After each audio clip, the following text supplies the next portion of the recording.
I guess my last thing would be to share some literature. Okay. You know what I'm saying? We also have another series we did called Recommended Scrolls, right? I remember that. So, you know what I'm saying? And there's actually a song I went back and discovered. I forgot about it. It's on, the name of the group is Black Market Militia. And they're they're a group of Wu-Tang affiliates. Okay. I think it's Killer Priest, Razor, Timbo King, and I think there's one more brother. You know what I'm saying? If he watching, I apologize. My mind is moving a million miles a minute right now. But basically, they have a song called Dead Street Scrolls, and they basically rhyme. They use one verse rhymes about the books that changed his life. Then another one is, you know, he uses book titles in the rhyme to describe like different experiences that he had. But you know, people don't really realize, I don't think, how much literature has affected hip hop over the years. You know what I'm saying? Which is deep, because there's actually a saying, you know, if you want to change your people, change their literature first.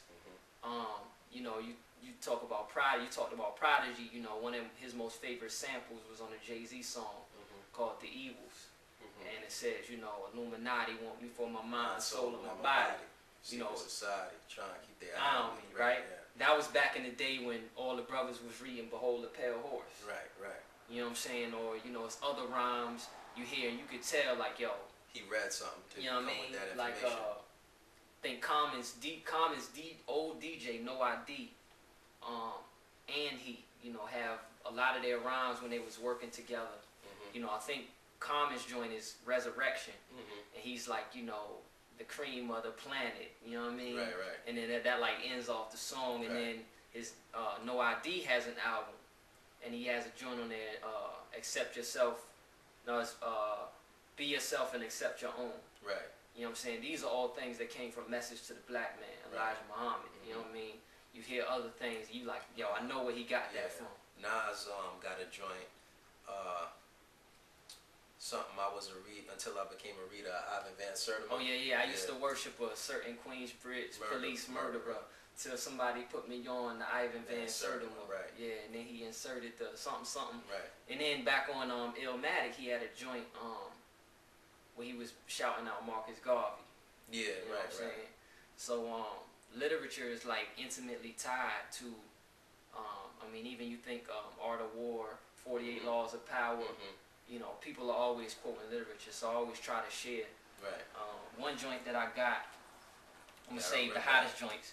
You actually put me on to this one. I remember that. It's called Poetry of the Spirit. Poetry for the Spirit. Poems of Universal Wisdom and Beauty. Edited by Alan, A-L-A-N, Jacobs, J-A-C-O-B-S. And he basically has like thousands of years of poetry. From all different cultures and all different It's like from pre-4th century, like BC, all the way up to like modern day contemporary poets. Right. And it's like you read, you see the styles change, the lengths change, the you know, simpleness or the complexity. But the subject matter is all the same. It's like people are always contemplating the same issues, right? These things never change.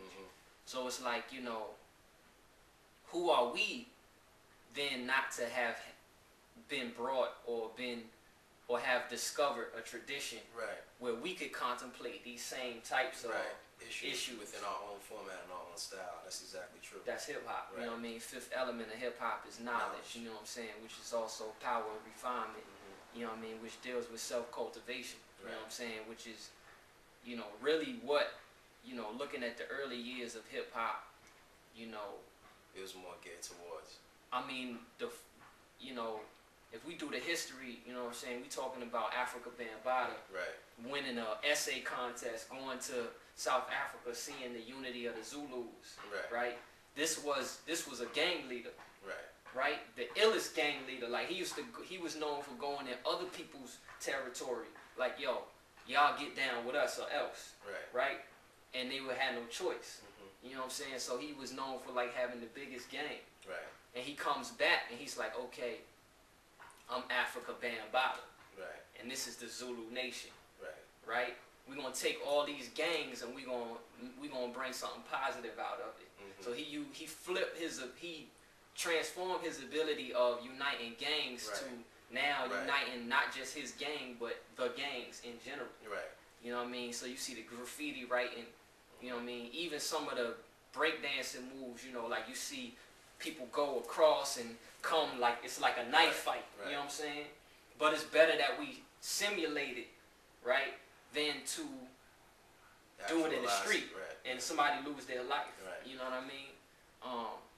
So that's poetry of the spirit. For my hip hop history has, I probably should have done this one first, but that's the history of poetry. So this is the history of hip hop. It's Can't Stop, Won't Stop by Jeff Chang, with the introduction by DJ Kool Herc, and it's history of the hip hop generation. Right. This brother is ill, man.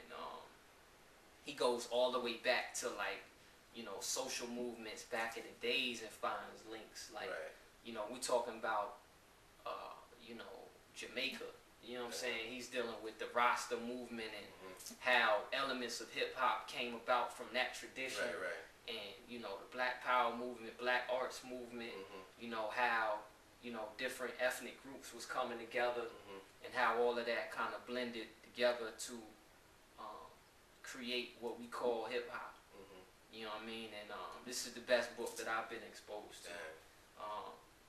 Yeah, it says, forged in the fires of the Bronx and Kingston, Jamaica, hip-hop became the Esperanto of youth rebellion and a generation-defining movement. In a post-civil rights era defined by deindustrialization and globalization, hip-hop crystallized a multiracial, polycultural generation's worldview and transformed American politics and culture. And it said, you know, it says a lot more, but just that quote. Right, that's enough right there. You know what I'm saying? This is kind of getting into my specialty, which is martial arts. Okay.